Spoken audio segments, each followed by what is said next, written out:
महावीर भगवान की पूज्य गुरुदेव बताते हैं, जय बोलना भी एक पूजा है और पूजा को अंतरंग के विशुद्ध भावों से किया जाए तो वह पूजा फलदायी होती है। और पूजा कैसे की जाती है? मन से भी, वचन से भी और काय से भी। तो तीनों योगों से हम जयकारा लगाते हुए अपनी विशुद्धि बढ़ाते हुए पाप कर्मों का क्षय करेंगे। जय बोले परम पूज्य आचार्य एवं गुरुदेव श्री वसुनंद मुनिराज की, जिन शासन जैन धर्म में की।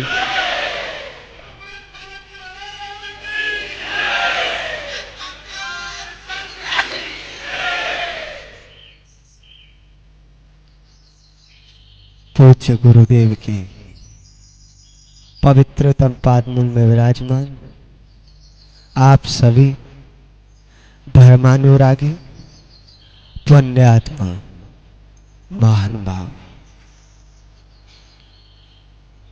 संसार का प्रत्येक जीव अपने जीवन में सुख शांति चाहता है। प्रत्येक जीव चाहता है मेरे परिवार में खुशहाली हो, मेरे जीवन में आनंद हो, उल्लास हो, उमंग हो। तीन लोक में ऐसा कोई भी जीव नहीं जो चाहता हो मेरे जीवन में किसी प्रकार का कष्ट आए। कोई चाहता है? नहीं चाहेगा। कोई नहीं चाहता मैं दुर्गतियों में परिभ्रमण करूं। कोई नहीं चाहता मैं नरकों की वेदना को सहूं। तो फिर ना चाहते हुए भी हमें वेदना क्यों सहन करनी पड़ती है? उसका एक ही मकसद है, एक ही नियम है, वह है हमारी संगति। अगर हमारी संगति श्रेष्ठ है, हमारी संगति आर्यजनों से है, हमारी संगति साधु जनों से है, तो दुनिया की ऐसी कोई शक्ति नहीं जो हमें दुर्गति में भेज दे। लेकिन महान भाव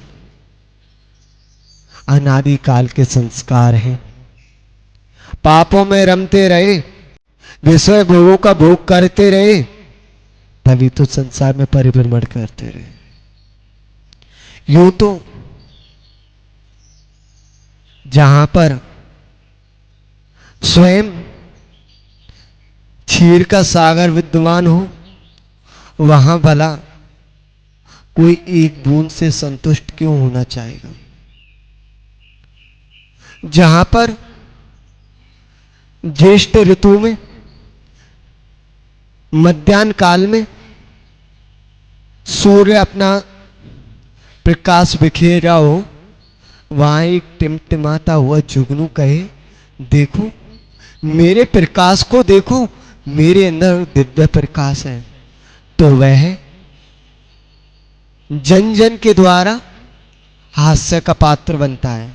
ऐसे ही हम पूज्य गुरुदेव के समक्ष कुछ बोले तो हम भी हास्य का पात्र बनेंगे। लेकिन गुरुदेव का संकेत सर्वश्रेष्ठ होता है। जो गुरुदेव ने पढ़ाया, लिखाया, सिखाया, उसमें से कुछ कहने का प्रयास करेंगे। लेकिन प्रमादवश कोई भी शब्द स्खलित हो जाए तो वह हमारा प्रमाद गुरुदेव का नहीं। महान भाव, जीवन में हम भी कैसे परमात्मा की श्रेणी में पहुंच सकते हैं? हर कोई चाहता है कि हमें मोक्ष मिल जाए, हम भी भगवान बन जाएं, पूजनीय बन जाएं, वंदनीय बन जाएं। तो वहां तक पहुंचने का रास्ता कौन सा है? वो मंजिल पाना है तो हमें किस रास्ते पे चलना पड़ेगा? कहां होके चलना पड़ेगा? कैसे चलना पड़ेगा? सबसे पहले हमें ये पता होना चाहिए। अगर हमारी दिशा ही गलत है, हमें जाना है पूर्व में और हम दक्षिण में चल रहे हैं, पश्चिम में चल रहे हैं, तो कभी भी हम अपने लक्ष्य को प्राप्त नहीं कर पाएंगे। तो सबसे पहले हमें साधु संतों के पास आना है। बुराई कैसे छूटेगी? महाराज जी, हम बुराई छोड़ना चाहते हैं लेकिन छूट ही नहीं पा रही। कई बार देखने में आता है, हम जिस वस्तु को, जिस इंसान को जितना भुलाना चाहें, वह उतना ज्यादा याद आता है। होता है ना ऐसा। ऐसे ही हम अगर अपनी कोई भी आदत गंदी उसे जितना ज्यादा छोड़ना चाहें उतना ज्यादा उसमें आसक्त होते जाते हैं। फिर उसका कोई उपाय है, वह है साधुओं की संगति। लोग कहते हैं कि सबसे ज्यादा आनंद, सबसे ज्यादा शांति किस में मिलती है। हमारे एक भैया बोले कि महाराज जी सबसे ज्यादा अगर शीतलता हमारी आत्मा को मिलती है, सबसे ज्यादा शांति मिलती है तो वह है चंदन। अगर किसी भी प्रकार का बुखार आ जाए, ताप चढ़ जाए, तो मल्लियागिरी का चंदन होता है वो बड़ा शीतल होता है। उस चंदन का लेप अगर कर दिया जाए तो कैसा भी ताप हो वह उतर जाता है, वह बुखार ठीक हो जाता है। नीतिकारों ने कहा है चंदनम शीतलम लोके चंदनादपि चंद्रमा चंद चंदन योर मध्य शीतला साधु संगति। ये बाहरी चंदन तो हमारे बाहर के संताप को दूर करेगा। किसी ने कहा नहीं, चंदन से भी ज्यादा कुछ और होता है शीतल। बोले क्या? बोले वो होती है पूर्णिमा की चांदनी। अगर पूर्णिमा की, शरद पूर्णिमा की चांदनी में कुछ लोग होते हैं जल वगैरह खीर वगैरह रख देते हैं और बोलते हैं ये सुबह खा लो तो शरीर के रोग नष्ट हो जाते हैं। ये हमें नहीं पता होते नहीं होते, कभी हम खाते नहीं, क्योंकि रात्रि में जैनों का त्याग होता है ना। जो जैन होते हैं वो नहीं खाते, बाकी जो खाते हैं उनका पता नहीं। तो लोग कहते हैं चंदन शीतल है, कुछ लोगों ने कहा उससे भी ज्यादा शीतल है चंद्रमा की चांदनी।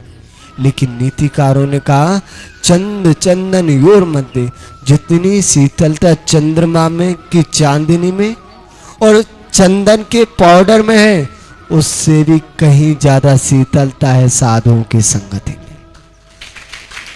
ये चंदन, ये चंद्रमा तो बाहर के संताप को दूर करते हैं, लेकिन साधुओं की संगति में जो आ जाता है वो अंतरंग के संताप को भी दूर कर देते हैं। महान भाव, साधुओं के साथ रह के आप साधु बनो ना बनो, साधुओं जैसी प्रवृत्ति आए ना आए, लेकिन एक बात पक्का है, साधुओं के साथ जो रहता है उसकी संतोषी प्रवृत्ति जरूर हो जाती है। कहता है वह अब नहीं चाहिए, ठीक है जो है ठीक है। फिरोजाबाद के भी कई महान बाबों से परिचित हैं। हमारे राहुल भैया एमआर गुरुजी की संगति में जब से आए, कई बार हम पूछते हैं भैया सब ठीक? हाँ महाराज जी सब अच्छा चल रहा है, जो है जितना है आनंद है, अब नहीं चाहिए ज्यादा। क्यों? क्योंकि इन्होंने ऐसे व्यक्ति की संगति कर ली, ऐसे महापुरुष की संगति कर ली जिन्होंने सब कुछ पाके सब कुछ छोड़ दिया। मतलब जिन्होंने आत्म शांति को पाके भोगों की सामग्री को छोड़ दिया, जो इनकी संगति में आता है तो वह स्वयं ही आत्म संगति में पड़ जाता है। महान भाव, संगति में हमारे जीवन का बहुत बड़ा महत्व होता है। बचपन में पढ़ा था क्लास में, अगर एक खराब एप्पल हो तो 10 अच्छे एप्पल को भी खराब कर देता है। अगर हम कहें मैं उसे सुधार के रहूंगा तो अहंकार को निकाल देना, कहीं ऐसा ना हो तुम उसे सुधारने जाओ दुष्ट को, वो तुम्हें बिगाड़ दे। तुमने सबने 16 के कपड़े पहने और अगर एक 16 का आ जाए तो तुम सबको 16 का कर देगा। ऐसे महान भाव, हमें बुराई से बचना है, अच्छी संगति में आना। अग्नि बहुत ताकतवर होती है अपने आप में, वह सब कुछ भस्म कर देती है, लेकिन अग्नि को भी पिटना पड़ता है। कब? जब वह लोहे की संगति करती है तो लोहार के द्वारा भी उसे पिटना पड़ता है। समुद्र जो कभी अपनी मर्यादा का उल्लंघन नहीं करता, लेकिन उसे भी बंधन को प्राप्त होना पड़ा। उसने लंका की संगति की तो समुद्र जैसा विशाल गंभीरता से परिपूर्ण सागर भी बंधन को प्राप्त हुआ। तो एक छोटा सा रूपक सुना कर अपने शब्द श्रृंखला को विराम देंगे। उसके बाद पूज्य गुरुदेव की दिव्य ध्वनि का रसपान हम सभी को करना है। एक बार एक कुम्हार घड़े बना रहा था। घड़े बनाते बनाते थोड़ी मिट्टी शेष बची। अब उसने सोचा इसका क्या बनाया जाए। इतने में ही दो मित्र वहां पर आए और पूछने लगे, अरे मित्र, ये कुम्हार क्या बना रहे हो? बोले भाई, ये थोड़ी सी मिट्टी बची है, मैं सोच रहा हूं इसकी चिलम बना दूं। चिलम जानते हो आप सभी? चिलम जिसमें जो गांजा वगैरह भर के लोग पीते हैं। तो एक जो मित्र था ठाकुर बोला, बहुत बढ़िया, वो तुम चिलम बना दो और मुझे दे देना। इतने में ही पास में जो सेठ थे बोले, अरे ठाकुर, तुम चिलम पीते हो? बोले हाँ। बोले आज से हमारी और तुम्हारी मित्रता खत्म, क्योंकि अगर मैं तुम्हारे साथ रहूंगा तो लोग भी मुझे कहेंगे ये भी चिलम पीता है। अगर तुम शराबी के साथ उठोगे बैठोगे तो लोग भी तुम्हें शराबी कहेंगे, चाहे तुम पीते नहीं। भान बा चिलम बनी रही थी। अभी चिलम चाक पे थी, चाकू होता है गोल, उस पे बनाते। लेकिन इतने में दिव्य एक आवाज सुनाई दी, ढोल नगाड़ों की आवाज। और जब ढोल नगाड़ों की आवाज आती है तो ना चाहते हुए भी खिड़की से झांक लेते हैं, देखो तो सही कौन आ रहा है। तो आवाज आ रही थी, महावीर भगवान की जय, पूज्य गुरुदेव आचार्य वसुनंद मुनि राज की जय। और वह घटना मान लीजिए आपकी जैन नगर खेड़ा की ही है। पूज्य गुरुदेव का आगमन हुआ, श्रावक श्रावकाएं मंगल नाद करते हुए जयकारों के साथ गुरुदेव का प्रवेश कराया। यह दृश्य उस कुमार ने देखा और उन दोनों मित्रों ने भी देखा। तीनों बैठ गए। अभी वह चिलम उतारी नहीं थी, कुमार ने उस पे हाथ मारा और वह चिलम टूट गई। क्यों? क्योंकि वह अभी कच्ची मिट्टी थी, उसे दोबारा बना सकते हैं। ठाकुर ने कहा, रे कुमार, ये क्या किया तूने? इतनी सुंदर चिलम बना रहा था, तूने चिलम बिगाड़ दी।